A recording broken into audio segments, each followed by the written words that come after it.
अस्सलाम वालेकुम, मेरा नाम है नबीश शेख और आप देख रहे हैं सुपर टीम यूट्यूब चैनल। इसमें कोई शक नहीं कि भारत अपनी चापलूसी पॉलिसी की वजह से शुरू दिन से ही अमेरिका का लाडला रहा है। सर जंग के ज़माने में अमेरिका ने भी चीन और रूस का मुकाबला करने के लिए भारत को अहमियत दिए रखी। सदर ओबामा ने अपने 8 साल दौरे हुकूमत में 2 बार भारत का दौरा किया। सदर ट्रंप ने चंद इख्तलाफात के बावजूद भारत का दौरा किया। इन्हीं ताल्लुकात की बिना पर भारत के दिमाग में गरूर भर गया और वह खित्ते में चौधराहट के ख्वाब देखने लगा। भारतीय मीडिया के मुताबिक मुज़ाकरात का 5वां दौर चीन और भारत के दरमियान 11 घंटे तक जारी रहा और इसका कोई नतीजा नहीं निकल सका। इन मुज़ाकरात में भारतीय वफद की क़यादत 14वीं कोर के commander lieutenant general Harinder Singh जबकि चीनी वफद की क़यादत मेजर जनरल लियू ने की। मगर कमांडर सतह की बातचीत के बावजूद लद्दाख में सूरत हाल अभी तक कशीदा है और line of actual control LAC पर फौज की मजीद तैनाती रिपोर्ट की गई है। इंडिया की खबर रसा एजेंसी ANI ने खबर दी है कि चीन की जानिब से 17,000 फौजियों की तैनाती के जवाब में इंडिया ने लद्दाख में दौलत बेग ओल्डी और डेस्पांग मैदानी इलाके में फौज की भारी नफरी तैनात की है और इसके साथ टैंक के रेजिमेंट्स भी तैनात किए गए हैं। ANI के मुताबिक हुकूमती ज़राए ने बताया कि हमने DBO और डेस्पांग के मैदानी इलाकों में बड़ी तादाद में फौज और टैंक्स को तैनात किया है। इसके अलावा T-90 रेजिमेंट्स को भी तैनात किया गया है जो कि मुसल्लह शोबे का हिस्सा हैं। ये तैनाती कराकरम दरे के पास पेट्रोलिंग पॉइंट 1 से डेस्पांग के मैदानी इलाके में की गई है, जहां चीन ने अप्रैल और मई के महीने से 17,000 से ज़्यादा फौजी जमा कर रखे हैं और PP-10 से PP-13 के दरमियान इंडिया की पेट्रोलिंग को रोक रखा है। दौलत बेग ओल्डी और डेस्पांग के सामने चीनी अफवाज की तैनाती से कबल तमाम इलाके की निगरानी माउंटेन ब्रिगेड और मुसल्ला ब्रिगेड करते थे, लेकिन खबर रसा अदारे के मुताबिक वहाँ 15,000 से ज़्यादा फौजी और बहुत से टैंक सड़कों और हवाई जहाज़ से पहुंचाए गए हैं ताकि चीन की जानिब से किसी भी खतरे से निपटा जा सके। गुज़िश्ता महीनों के दौरान लद्दाख के अलावा कई दूसरे मुकामात पर इंडिया और चीन के दरमियान सरहदी कशीदगी नजर आई है जो अभी तक किसी न किसी सूरत जारी है। चीनी फौज गलवान वादी और दूसरे कई इलाके से पीछे हटी है, लेकिन पेंगवांग झील में फिंगर 4 से फिंगर 8 के दरमियान चीनी फौज पीछे नहीं गई जैसा कि इंडिया ने चीन से मुतालबा किया था। लद्दाख को तो वैसे भी चीन अपना हिस्सा करार देता है क्योंकि जब गुज़िश्ता बरस भारत ने मकबूजा वादी की खुसूसी हैसियत ख़त्म करके इसे 2 हिस्सों जम्मू और कश्मीर और लद्दाख में तब्दील किया तो चीन ने भरपूर तरीके से इस पर एहतजाज किया था। बहरहाल गुज़िश्ता माह चीन के साथ तसादुम में जहां भारत ने अपने 20 फौजी हलाक करवाए वहां अपना इलाका भी गंवाया। सवाल ये है कि क्या चीन जैसे बड़े ताकतवर मुल्क के साथ जंग करने से पहले मोदी सरकार ने कुछ सोचा भी था, कोई हिकमत अमली भी बनाई थी, या ऐसे ही चीन पर चढ़ दौड़े? फिर भारत का जो हशर हुआ वो दुनिया ने देखा। भारतीय अखबार हिंदुस्तान टाइम्स ने 24 जुलाई को इंकशाफ किया कि मोदी सरकार ने चीन से जंग के लिए 5 हिकमत अमलियाँ बनाई, मगर वो सब की सब नाकाम होगी। सबसे पहले तो ये हिकमत अमली बनाई कि चीन को ज़्यादा अहमियत ना दो, अगर हमारे इलाके में आकर बैठ गया तो खुद ही चला जाएगा। अप्रैल मई में मोदी सरकार ने वबा का बहाना बनाकर चीनी पेशकदमी को नज़रअंदाज किया, अवाम को कुछ नहीं बताया, भारतीय इलाके पर चीनी कब्जा हो गया। आखिर जब जून में तसादुम हुआ तो दुनिया और भारतीय अवाम को पता चला कि चीन कहाँ तक आ पहुँचा है। दूसरी हिकमत अमली ये बनाई कि चीन को धमकियाँ दी जाएँ कि अगर आप हमारे इलाके से वापस ना गए तो हम आपके साथ माशी बायकाट कर देंगे, आपकी 50-60 ऐप्स बंद कर देंगे, यूं आप माशी तौर पर दिवालिया हो जाएंगे, हमारे ताल्लुकात ख़राब हो जाएंगे, हम हवावे को अपने मुल्क में नहीं आने देंगे। और ये हिकमत अमली भी ना चली बल्कि उल्टा नुकसान भारत को ही हुआ। तीसरी हिकमत अमली ये थी कि भरपूर फौजी कुव्वत का मुजाहरा किया जाए, सरहद पर फौज, जंगी हथियार और फ़ज़ाइया का मुजाहरा किया जाए।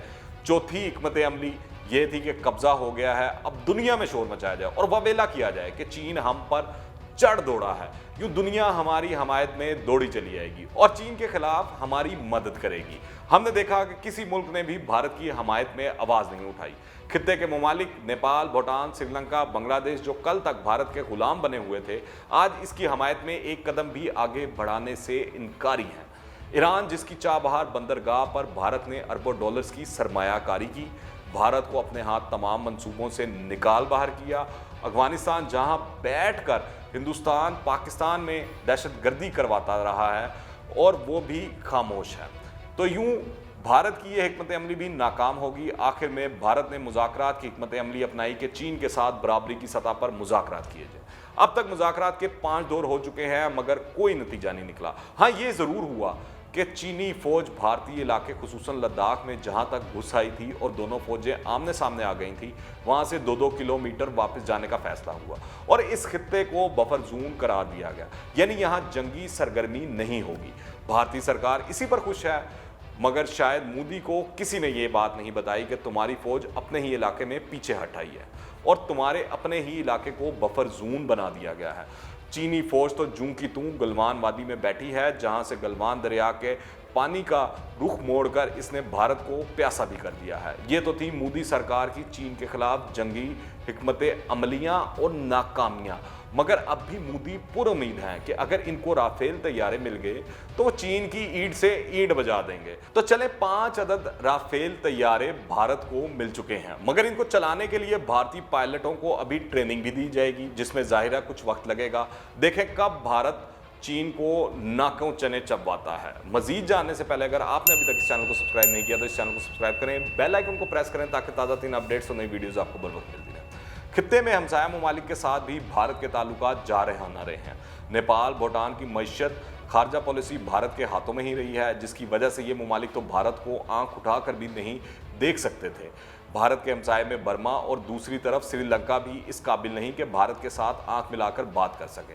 बांग्लादेश की वजीर आजम हसीना वाजिद वैसे ही पाकिस्तान मुखालफत में भारतीय रंग में रंगी हुई थी। रह गया एक पाकिस्तान, तो इसके साथ वैसे भी भारत की कभी नहीं बनी।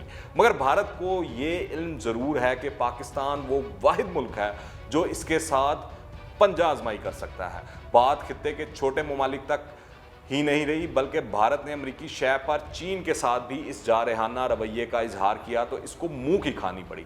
भारत एक जानिब अपने हमसाया ममालिक के साथ सर्दी तनाज़ात को हवा दे रहा है और दूसरी तरफ असला खरीदारी पर बेदरेख अखराजात कर रहा है। नई दिल्ली हुकूमत की जारहाना पॉलिसी ने जनूबी एशिया का अमन मुतासिर करके इसे तबाही के दहाने पर ला खड़ा किया है।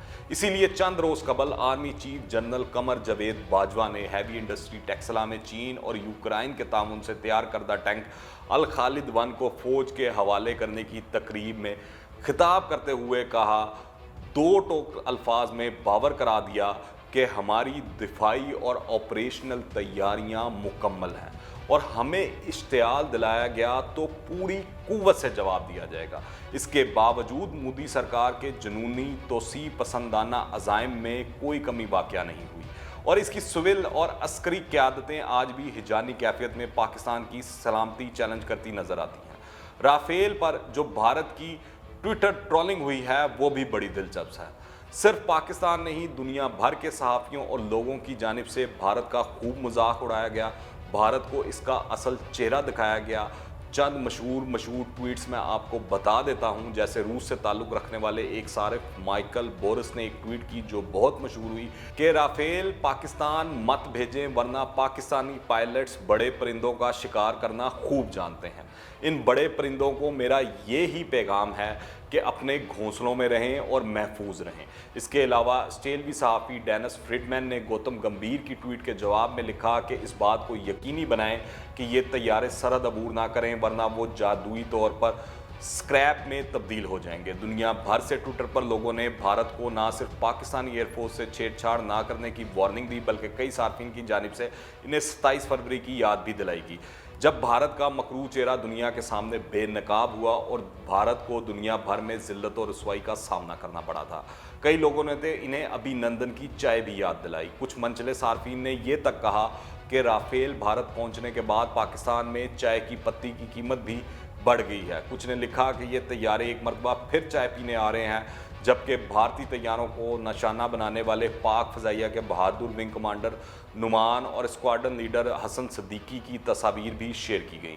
कुछ लोगों ने भारतीय एयरफोर्स से पूछा वो ये राफेल तैयारे कब क्रैश कर रहे हैं, मगर इस सब का कोई फ़ायदा नहीं, क्योंकि ना तो मोदी को कोई शर्म आती है ना ही भारतीय मीडिया को। इस झटाई से ये झूठ बोलते हैं, बंदा खुद शर्मिंदा हो जाता है। खित्ते में इस वक्त चीन और पाकिस्तान गहरे दोस्त हैं, जबकि भारत तन्हा रह गया है। इन हालात में भारत को खुद सोच लेना चाहिए कि अगर वो अमेरिका की थपकी पर चीन या पाकिस्तान से पंगा लेता है तो इसका क्या हशर हो सकता है। अगर आपने अभी तक इस चैनल को सब्सक्राइब नहीं किया तो इस चैनल को सब्सक्राइब करें, बेल आइकन को प्रेस करें ताकि ताज़ा तीन अपडेट्स और नई वीडियोस आपको बर वक्त मिलते रहें। अगर ये वीडियो पसंद आए तो लाइक करें और ज़्यादा से ज़्यादा शेयर करें। कमेंट्स में अपनी राय लाजमी दीजिएगा। दुआओं में याद रखें। अंटिल द नेक्स्ट टाइम, अल्लाह हाफिज़।